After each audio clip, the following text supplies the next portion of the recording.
It's 10:02 on the 6th of September 2023.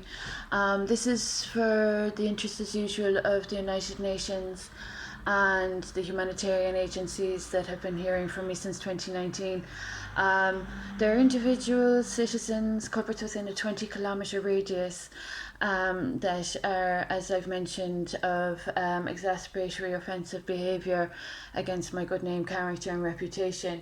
Now, as I've mentioned, I'm Royal Protocol of a few jurisdictions, and there have been offenders insulting my ancestors, and they've also offended my family records.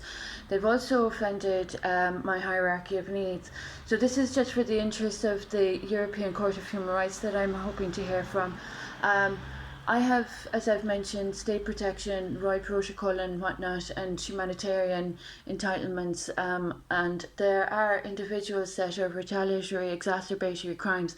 Now, I'm also doing a very huge, heavy self-healing process as well, and it's very inconsiderate that there's a government up in Dublin that's legislation from my experiences, strengths and hopes, and they haven't the common decency to observe the basic fundamentals of the constitution that they represent.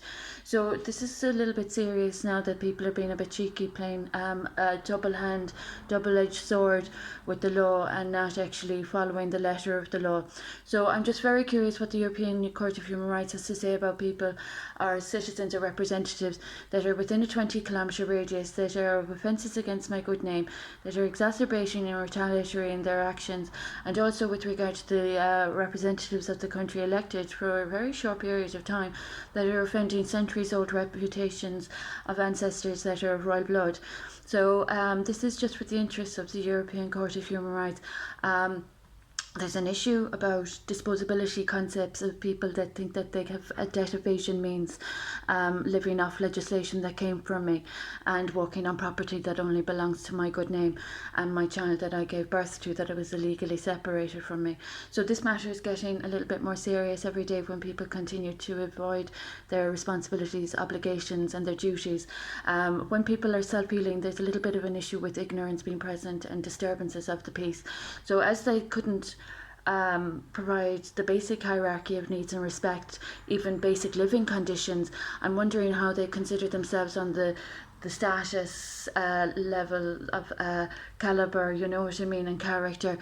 Some people have a higher opinion of themselves than is actually entitled to their performances, and wouldn't actually be equivalent to how they are in reality in their professional capacity, offending their objectives and duties and functions. So those that have an opinion of themselves that is a little bit out of sync with the reality, they might reassess where their failings, wrongdoings and defects of character are highly present in the circumstances that I'm unduly and inexcusably experiencing due to people that can't behave properly.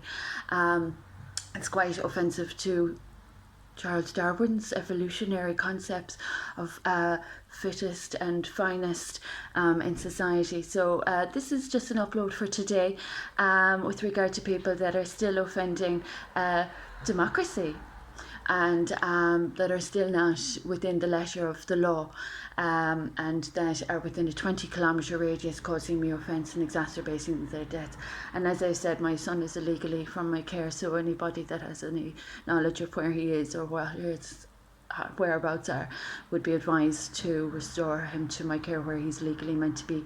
Any harms to innocent life, and as the Quran says, then all of humanity is damaged, to paraphrase it. But the fact of the matter is that the European Court of Human Rights is required with regard to individuals that are offending my good name still to this day and exacerbating their deaths and offending my farmland and my child. So it's a sad sign of the times in County Kerry.